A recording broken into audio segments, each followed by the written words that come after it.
मुझे कुछ काम था आपसे पर्सनल। माफ कीजिएगा, मैं पहचाना नहीं। आपने मुझे इसलिए नहीं पहचाना कि इससे पहले आपने मुझे देखा नहीं है, मगर आप मुझे जानते ज़रूर हैं। मैं ज़ारा अहमद हूँ। फिल्म नाना ने उनको अपना बेटा बनाया हुआ था, तो अब डॉक्टर अहमद ने खुद वो घर वापस खरीद लिया है, लेकिन उनको ये नहीं मालूम था कि मैं वो लड़की हूँ। बस इतनी सी बात थी। तो मुझे उनसे भी नफरत हो जाए। आपकी शख्सियत ने मेरे जहन पर एक शफीक असर छोड़ा था। काश आप ये ना होते। कि तू पढ़ाई अधूरी छोड़कर ट्रक बाबू बना फिर रहा है। क्या तेरी जिंदगी बस यहीं आकर रुक जाती है? नहीं अम्मी, पापा के घर वालों ने जरूर आपके साथ कोई बुरा सलूक किया होगा। अगर वो बुरे नहीं होते तो कम से कम मुझे तो कभी पूछते। बालाज के लिए गौराम महज दुश्मन ज्यादा ही नहीं था, दुश्मन भी था। मोहब्बत की आग में कूद सकती है, आतिश नमरूद को गुलजार में बदल सकती है। इतनी सड़ी हुई शक्ल से शादी कौन करेगा? ये तुम्हारी बात अच्छी है। I think so. ये तो अभी ठीक हो गई। तुम तो सो जाते हो, मैं सारी सारी रात उनकी आहट सुनती हूँ, गुड़िया की सिसकियों की आवाज सुनती हूँ। आमिर, मुझे बेटा नहीं चाहिए, प्लीज मेरी बच्चियां मुझे ला दो। अंजुम साहब जो कुछ कह रहे हैं क्या वो सच है? अब सर, आपको डायना के मरने का बिल्कुल अफसोस नहीं हुआ? ये डयाना कहाँ से बीच में आ गई? सर अब कहाँ से आएगी, वो तो मर गई ना। एक तो ये कम वक्त इंटरव्यू मेरी जान को आ गया। आप ऐसा करें कि लाइब्रेरी में बैठ के कुछ किताबें देखें, मैं 1 घंटे के अंदर अंदर ये मसला हल करके आती हूँ। वो आतिशबाजी आंखों को कितनी अच्छी लगती है, कई फूल बरसा रही होती है और कई सितारे, मगर अंदर से कितनी अंगारा हो रही होती है। तेरी निस्बत से तुम तो राह में कांटे बिछा कर गई हो। चाह तो खुद राह हमवार कर देती है।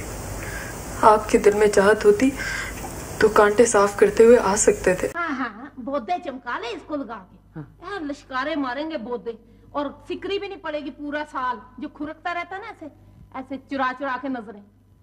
सदियों से बाप भाई अपनी बेटियों को अपनी झूठी अना और वकार के लिए कुर्बान कर देते हैं, और सदियों से आप जैसी माएं ऐसे घनौने राज अपने सीने में दफन कर रही हैं। He is alarmingly handsome. मैं चाहती हूँ कि आप उस पर जरा नजर रखें, बल्कि उससे दोस्ती ही कर लें, और जब भी वो एकेडमी से बाहर जाए आप जरूर उसके साथ जाएं। आप तुम अब अगर एक दफा भी तुमने मुझे आप कहा ना, तो मैं तुम्हारी कोई भी बात नहीं सुनूंगी। अगर काशिफ और फराज मुझे तुम कह सकते हैं, तो तुम क्यों नहीं कह सकते? सुख की छांव तुम्हारा मुकद्दर बने। छांव रखते हैं। सांप की फितरत डसना होती है, चाहे कितना भी दूध पिला दे। कमी मुझ में ही होगी। लकड़ी में नुक्स होता है तो दीमक लगती है। इसीलिए तो मैं उस खुशहाल आफियत में वापस जाना चाहती हूँ, जहाँ मेरी सच्ची खैर खा और हमदर्द हस्ती मेरी मुंतजिर है। ये बात बिल्कुल ठीक कर रहा है ये। नया फर्नीचर इसलिए नहीं मंगवाया था कि कोई पुलिस वाला आकर उस पर लौटे। फ्रिज में जाके चालान की किताब रखा है, सारे घर का ट्रैफिक उसने बिगाड़ के रख दिया। बोलो। अपनी हिंदी की कोई जुबान नहीं होती, उसका कोई गवाह नहीं होता। जिंदगी में कॉम्प्रोमाइज तो करना ही होता है। जिंदगी होती तो कॉम्प्रोमाइज भी होता। नहीं सर, जिंदगी के लिए कोई कीमत भी भारी नहीं होती। मोहब्बत तो जाने क्या चीज होती है रूबी, लेकिन हम में से अक्सर जिस चीज को मोहब्बत समझ बैठते हैं वो हमारी अपनी ही कोई नफ्सियाती जरूरत होती है। और वॉशिंग मशीन कैसे घूमती है, कैसे रोटेट करती है, रिंस कैसे होता है, माइक्रोवेव ओवन स्टार्ट कैसे होता है, बटन कैसे पुश करें, सब मैनुअल में होता है ना। पढ़ लूंगी। ये कैसी बातें कर रहे हैं मामू जान? क्या आप हमारी किफायत इसलिए कर रहे थे ताकि आपकी इज्जत महफूज रहे? वो रकम बहन और भांजी समझ कर नहीं देते थे? मुझे पता था एक ना एक दिन आप शक जरूर करेंगे। अगर आप अंदर से खोखले हो चुके हैं तो मैं भी टूट फूट चुकी हूँ, और मैं मजीद टूटना नहीं चाहती। सिर्फ इसलिए कि मेरे बैंक बैलेंस में बाकी लड़कियों से ज्यादा पैसे हैं, और उसके अलावा 100 मुरब्बे जमीन भी। कौन? एमन? अच्छा ही हुआ, उससे कब तमीज है कहीं उठने बैठने की? और मुझसे राय मांगता भी कौन है कि जहाज का क्रैश हो जाए और मैं तुम्हारी खिदमत करूं? तुम्हारा सिर्फ जहाज ही क्रैश नहीं हुआ महमूद, तुम्हारा इखलाकी स्ट्रक्चर भी क्रैश हो गया है। भाभी मैं तो सिर्फ इतना जानती हूँ कि इंसान जिस अकीदे का भी हो, जिस मिट्टी से जन्म लेता है, उसी मिट्टी जैसा मिजाज बन जाता है उसका। जब मैं कहीं बाहर जाती हूँ ना, तो मोटर पर इतने मोटे मोटे पर्दे लगा दिए जाते हैं। पता है मुझे क्या लगता है? मुझे यूँ लगता है जैसे मैं कोई मुर्गी हूँ और मुझे डब्बे में बंद कर दिया गया। ये इंसान बिला वजह जानवर कैसे बन जाता है? चंद पैसे छीनने के लिए बटवा छीन लिया। मुझे नहीं समझ में आ रहा ये दुनिया में आखिर किस किस्म की तरक्की हो। कभी आराम से सोने भी ना देना, हर वक्त पीछे लगी रहती हैं, यूं करो यूं ना करो, और ये हर रोज ससुराल ससुराल की रटकियां लगाए रखती हैं। देख लूंगी मैं ससुराल को भी, जाए मुझे तंग ना करें। समझते हैं चाचा, समझते हैं। भूरा कुल्हाड़ी लेकर साहब के पीछे पड़ा और माफी भी हम मांगने जाए। वाह वाह चाचा रमजान, वाह, अच्छा इंसाफ निकाला है। मियाँ किसी चक्कर वक्कर में पड़ गए तो लंबे जाओगे। कम से कम भी होगी ना तो 7 साल की होगी।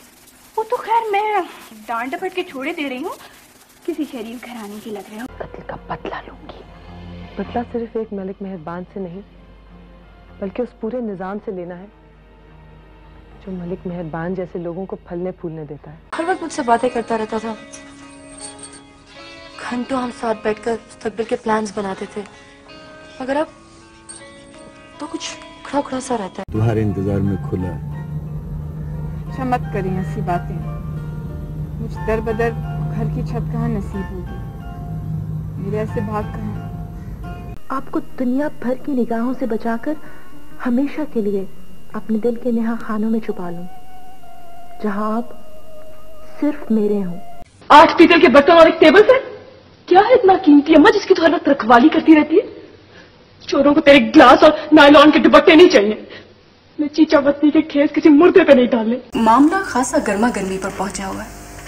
वो कहते हैं कि प्रोजेक्ट मुकम्मल होगा, हम कहते हैं कि जो कुछ तामीर हुई है उससे भी उखड़वा फेंकेंगे। इस रास्ते पर चलने के लिए बहुत हिम्मत चाहिए। ये ना हो कि आधे रास्ते जाकर आप हिम्मत हार जाए। मैं खुदगर्ज नहीं हूँ दुर्रा, मेरी मोहब्बत खुदगर्ज है। और अगर अब तुम गए ना तो मैं तुमसे कभी भी नहीं बोलूंगी। मैं बहुत अरसे से कहना चाह रही थी, हर किसी ने मुझे गलत समझ के झटक दिया। मैं काबिल एतमाद नहीं हूँ ना, इस घर में सबसे गैर अहम हूँ ना, मेरी राय गैर जरूरी है ना। लेकिन जरूरी तो नहीं कि आपके निजी मामलात के बारे में भी जानती हूँ।